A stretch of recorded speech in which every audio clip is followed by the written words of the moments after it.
49তম special বিশেষ Mahin sir, গতকালকে যে আমি ভিডিও করছিলাম যে বিগত সময়ের যে স্পেশাল বিশেষের প্রশ্নগুলো দেখতে বলছি, এখন ওইখানে সাবজেক্টিভ ছিল না, কিন্তু ওটা দেখা দেখি আপনাদের কোনো লস হয়েছে? না না, এটা তো আমাদের আরো উপকার হয়েছে বিষয়গুলো। 100 মার্কের জেনারেল কি প্রশ্ন ছিল এটা তো অন্তপক্ষে দেখা গেছে, জানা গেছে, এবং ওইখানে আগে সাবজেক্টিভ ছিল না। আমি বলেছিলাম যে বিগত সময়ের প্রশ্নগুলো দেখতে, তো দুঃখজনক এবং আমি দুঃখিত যে ওটাতে আসলে সাবজেক্টিভ ছিল না, এবং তারপর ওটা দেখাতে কিন্তু আপনার কোনো লস হয় না, এবং আপনি জানতে পারলেন যে আগে শুধু 100 মার্কের জেনারেল প্রিলিমিনারি এমসিকিউ হতো, তো এবারও তাই সাথে সাবজেক্ট যোগ করেছে 100। কারণ এই সাবজেক্ট কি পড়বো এটা যেহেতু একেবারে নতুন, আমাদের সবারই দোয়াশা। তারপরে অনেক গ্রুপে অনেক জায়গায় কিন্তু অনেকে অনেক কথা বলতেছে, আমি কিন্তু সেরকম আজারের কথা বলি না, কারণ পিএসসি তারা আমার ভাই না, আমার বন্ধু না।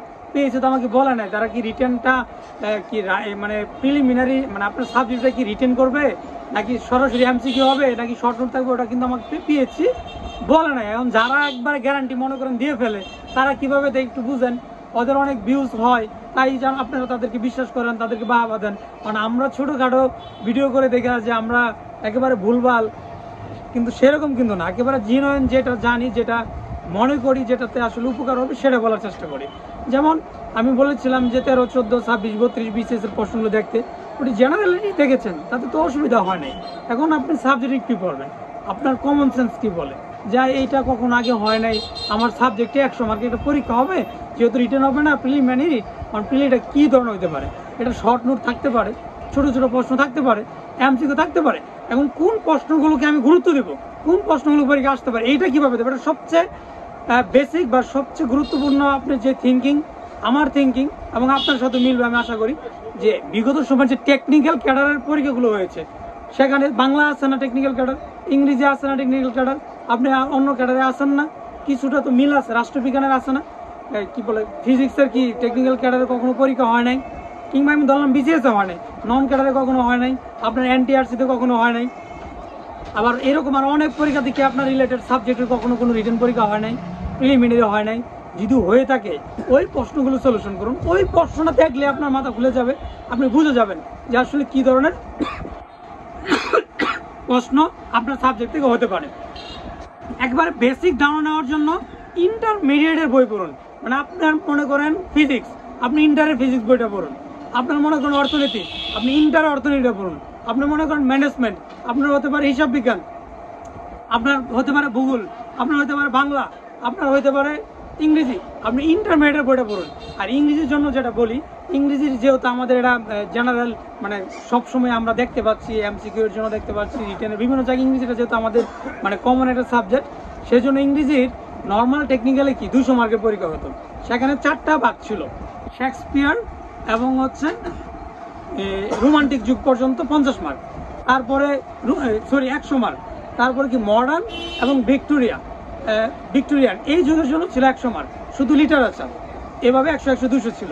কিন্তু এটা যেহেতু আপনাদের একটা প্রফেশনাল এক্সাম, মানে টেকনিক্যাল শিক্ষা ক্যাডার স্পেশাল, সেই জন্য এখানে সাবজেক্ট শুধুমাত্র যে লিটারেচার আসবে তা না, এখানে আপনার গ্রামারও থাকবে, মানে আমার কমন সেন্স বলে। আমি তো পিএইচডির সাথে যেটা বলছি যে অনেকে বলে ফেলে এরকম হবে, সে কেমনে বলে সে ভালো জানে, কারণ আমি আমার কমন সেন্স দিয়ে বলছি, আমার থিঙ্কিং বলছি, আপনি আমার সাথে থিঙ্কিং যদি একমত হয় তাহলে ভালো, না হলে বা এড়িয়ে যাবেন।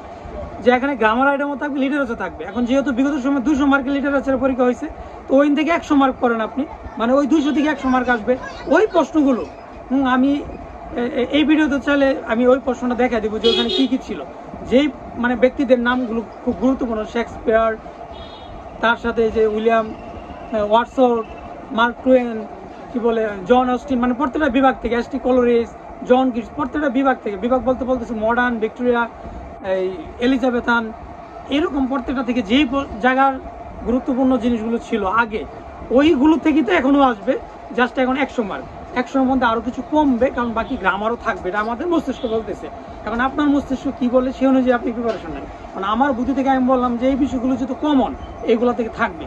আর অন্য ভাইদের জন্য, অন্য সাবজেক্টের জন্য সবচেয়ে ভালো হয় ইন্টারের বই যদি রিলেটেড হয়, আপনার ইন্টারের বইতে একটা বই আপনি ওই থেকে ওই বইটা যদি ভালোভাবে পড়েন, আপনার বেসিকটা হয়ে যাবে, যেই প্রশ্ন আসুক মোটামুটিভাবে আপনি পারবেন। আর বাকি এই 1 মাসের মধ্যে দেখবেন অনেক বই বাজারে চলে আসবে, কারণ আমরা সবাই বিজনেসম্যান, আমরা সবাই আসলে টাকার পিছনে ছুটি। হ্যাঁ, যেটাই হোক যেভাবে হোক কাট শার্ট করে বই কিন্তু রেডিমেড একটা বানালাম অলরেডি। আমি মানে করেন 22 তারিখ দেখছি হচ্ছে সার্কুলার, 23 তারিখে বাজারে একটা বই চলে আসছে, বাজারে বই চলে আসছে বলতে বিজ্ঞাপন চলে আসছে। হ্যাঁ, কিভাবে জাস্ট খালি মলারটা বানায় বিজ্ঞাপন শুরু হয়ে গেছে। আর পরে লেখবো কই থেকে, বিভিন্ন জায়গা থেকে কাট পিস, আগের বিসিএস এর বিভিন্ন জায়গায় প্রশ্ন কাট পিস করে কিন্তু বই কিন্তু করা যায়। সুতরাং খালি বই বই করে লাভ নাই, পুস্ট খুব কম। ইংরেজি, বাংলা, কেমিস্ট্রি বা কয়েকটাতে ভালো ভালো বেশি পুস্ট আছে, বাকিগুলো কিন্তু খুব বেশি পুস্ট না। সুতরাং 1 মার্কের জন্য আপনি পিছিয়ে যেতে পারেন। জেনারেল 100 গুরুত্বপূর্ণ, আপনার সাবজেক্টও গুরুত্বপূর্ণ। এখন জেনারেল যেহেতু কমন সবারই, এটাতে ভালো করতে হবে। আর সাবজেক্ট যেহেতু ওইরকম ভাবে প্রিপারেশন সবসময় থাকে না, এবং সবার জন্য দোয়া আশা, যারা একাডেমিক ভালো লেখাপড়া করছে তারা একটু আগে থাকবে, যারা পিছিয়ে আছেন তারাও এই মুহূর্তে যদি বেসিকটা একটু কভার করে ফেলতে পারেন, তারাও কিন্তু মোটামুটি একই রকম প্রিপারেশন হয়ে যাবে। সুতরাং সবই গুরুত্বপূর্ণ। আমার ভিডিওতে কোনো ভুল বেসবেন না, আমি আসলে কাউকে ভুল ইনফরমেশন দেওয়ার জন্য ভিডিও করি নাই। আমি বলেছিলাম স্পেশাল যে বিসিএস গুলো হয়েছে আগে সেই প্রশ্নগুলো দেখার জন্য, কারণ ওখানে সাবজেক্ট ছিল না, এই জিনিসটা আমার ভুল হয়েছে। আমি বলেছিলাম যে ওটা থেকে ধারণা পাবেন, কিন্তু ওখানে সাবজেক্ট ছিল না, ধারণা কীভাবে পাবেন এটাই অনেকে বলেছেন। তো সাবজেক্ট না থাকলে আপনি তো বিসিএস এর প্রশ্ন দেখছেন, জেনারেলটাও তো অন্তপক্ষে মার্ক ডিস্ট্রিবিউশন কোনগুলোকে বেশি প্রায়োরিটি দিচ্ছে এটা বুঝতে পারছেন, কোন জায়গাগুলো, কোন টপিকসগুলো। তো প্রিলিমিনারি সাবজেক্টিভের জন্য আপনার ওই গুরুত্বপূর্ণ বিষয়গুলোকে প্রায়োরিটি দিতে হবে। শেষ কথা বলে আবার শেষ করছি, আপনার রিলেটেড সাবজেক্টের বিগত যে কোনো পরীক্ষা, সেটা এনটিআরসির হতে পারে, অন্য কোনো মন্ত্রণালয় হতে পারে, নন ক্যাডার হতে, যে কোনো জায়গায় যদি ওই রকম রিলেটেড কোনো রিটার্ন পরীক্ষা হয়ে থাকে, কোনো প্রিলিমিনারি হয়ে থাকে, ওই প্রশ্নটা পড়লেই আপনার অনেক প্রিপারেশন হয়ে যাবে এবং আপনি বুঝতে পারবেন কী ধরনের প্রশ্ন। আর সবচেয়ে বড় কথা, বেসিকই আসবে। একজন ফিজিক্সের স্টুডেন্ট, তার এমসিকিউ হবে ভাই নিউটনের সূত্রটা, তৃতীয় সূত্র, ওইখান থেকে একক মাত্রা, ফর্মুলা, এই টাইপেরই তো হবে, বা কিছু মানে মানে এই জিনিসগুলো আসলে আসবে নর্মাল বিষয়ে। আপনার আর কি আসতে পারে এমসিকিউর জন্য, তাই না? আমাদের বেসিক যা বলে তাই। তো সবচেয়ে ভালো হয় মূল বেসিকটা কার্যকরী করার জন্য ইন্টারের বইটাকে এই মুহূর্তে ঝালাই করে নেওয়ার জন্য। আমি মনে করি ইন্টারের রিলেটেড যদি হয়ে থাকে ইন্টারের বই, তাহলে ইন্টারের বইটা করে নেবেন। আর বাকি যারা খুব বেশি করে বলে ফেলতেছে, তারা কিভাবে বলে ফেলতেছে ওদেরকে একটু কমেন্ট করে বলবেন যে ভাই আপনি যেটা বললেন পিএসসি কি আপনার দাদা শ্বশুর, নানা শ্বশুর, যে আপনাকে পিএসসি বলছে যে 100 মার্কের সাবজেক্টিভ এইভাবে প্রশ্ন করবে, তাহলেই আসলে বুঝতে পারবেন বিষয়টা কি। ধন্যবাদ সবাইকে, ভুল না বোঝার জন্য ধন্যবাদ।